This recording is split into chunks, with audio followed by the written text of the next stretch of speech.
ధమ్మపదం 4వ గాథ. అక్కోచ్చిమౌ అవధిమౌ అజినిమౌ అహాసిమే ఏతౌ న పుపనైహంతి వేరం తే సూపసమ్మతి. నన్ను తిట్టాడు, నన్ను కొట్టాడు, నన్ను ఓడించాడు, నాది దోచుకున్నాడు అనే ఆలోచనలను ఎవరైతే తమ మనసులో పదే పదే తలచుకోరో, పెంచుకోరో వారిలో పగ, ద్వేషం శాంతిస్తుంది.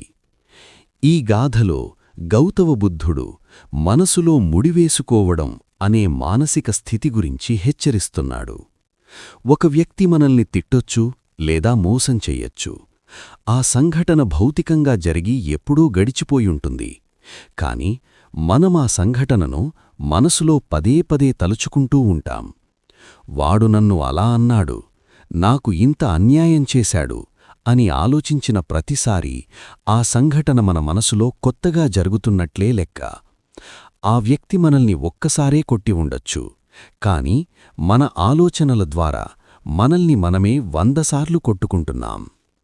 నా పుపనైహంతి అంటే ఆ ఆలోచనను గట్టిగా పట్టుకోకపోవడం. ఎవరైతే జరిగింది జరిగిపోయింది అని ఆ చేదు జ్ఞాపకాన్ని వదిలేస్తారో వారి మనసులోని మంట, వైరం ఆగిపోతుంది.